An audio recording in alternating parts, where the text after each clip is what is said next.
Fala, meus amigos do Imobiliário Fácil. Estávamos com saudade dos nossos vídeos e hoje resolvi gravar um vídeo acerca de um tema que vem martelando na minha cabeça. Agora já com tudo um pouco mais estável, um pouco mais tranquilo, apesar de ainda estarmos em um estado pandêmico, né? E o que surgiu na minha cabeça? Que dúvida que vem? O que eu gostaria de conversar hoje com vocês?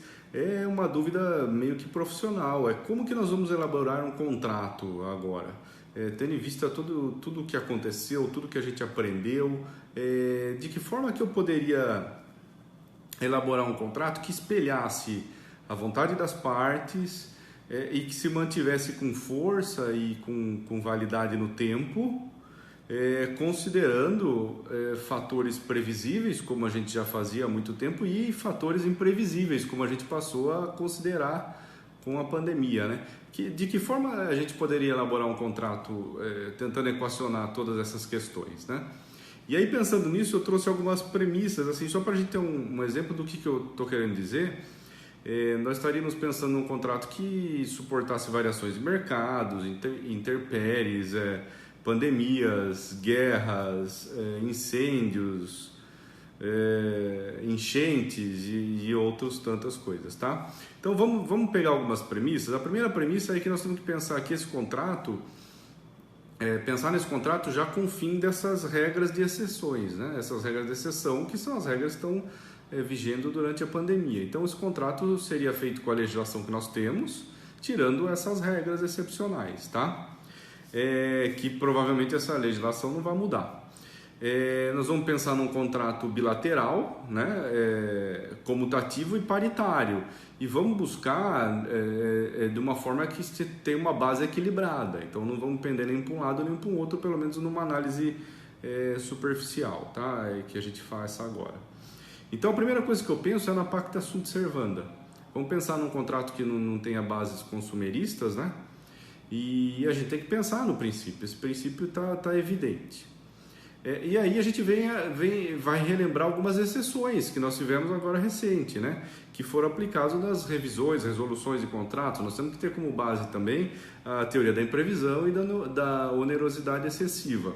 E aí vamos fazer uma releitura dos artigos 317, 478 e 479 do Código Civil, que foi amplamente utilizado durante essa pandemia, tá? Então essa seria a nossa segunda premissa. A terceira premissa, ela ainda não foi testada no cenário do judiciário, e acho que muito em virtude da pandemia, que é a Lei da Liberdade Econômica, que é a Lei 13.874 de 19, né? Uma lei nova e que trouxe uma ampla liberdade, uma ampla interpretação da pacta sunt servanda, né? A gente tem aí a possibilidade das partes delimitarem parâmetros objetivos para a interpretação de cláusulas contratuais. E até as partes poderão vedar, por exemplo, a rescisão e a revisão de contratos, né? Em especial, eu ia pedir para vocês atentarem para o artigo 421A, inciso 1 do Código Civil, que tem já em novos contratos sido muito utilizado para afastar a revisão do contrato em caso de pandemia. E me parece uma interpretação correta desse artigo. Me parece que a Lei de Liberdade Econômica vem justamente nesse sentido também. Está bem? Então, aí tendo essas premissas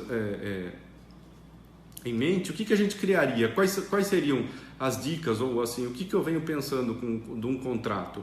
Eu venho pensando que esse contrato tem que ter uma base do negócio muito bem desenvolvida, muito bem explicada. Nós temos que trazer todas as premissas que as partes criaram para esse contrato e que elas aceitam e que elas assumem para esses negócios. Então, por exemplo, esse negócio é celebrado com a premissa ou com a questão X, para a questão X. E eu aceito essa questão, eu aceito esse risco, as partes aceitam que seja isso. Isso para mim é básico, é fundamental para esses novos contratos. É ter a base e a premissa do contrato muito bem especificada, porque isso vai impedir revisões e vai também aceitar revisões que fujam a essas premissas, entende? Nós vamos ter muito bem delimitado isso. nós vamos ter que dizer nesse contrato qual vai ser a influência que é aceita pelas partes dos fatos supervenientes, sejam eles previsíveis e sejam eles imprevisíveis. Então, se a gente aceita a variação cambial, se a gente aceita a questão do enchente que ocorra nos meses tais ou até de pandemias, nós vamos ter que ter uma previsão desses riscos. E aí, aproveitando, as partes vão dizer quais os riscos elas aceitam assumir, quais elas não assumem e qual é a variação desses riscos. Então, por exemplo, eu aceito um prejuízo diante de uma pandemia, por exemplo, de tantos meses. Passado tantos meses, a gente tem que entrar numa revisão contratual. E essa revisão vai ter critérios objetivos. Olha que legal, nós vamos poder estipular critérios objetivos, parâmetros para interpretar essa revisão e as cláusulas contratuais que nós estamos estipulando. Então, o contrato vai ter que ser cada vez mais completo e abrangente e claro também e objetivo. Nós vamos ter que tentar fechar muito a questão de deixar a interpretação, para que a gente possa, utilizando aí e fazendo até um teste com o judiciário, a lei da liberdade econômica, essa liberdade que foi dada às partes de negociarem tudo. Então, essa é a minha dica. Vamos começar a trabalhar contratos que sejam claros, objetivos, e que tenham muito especificado e de forma muito clara as bases e as premissas do negócio.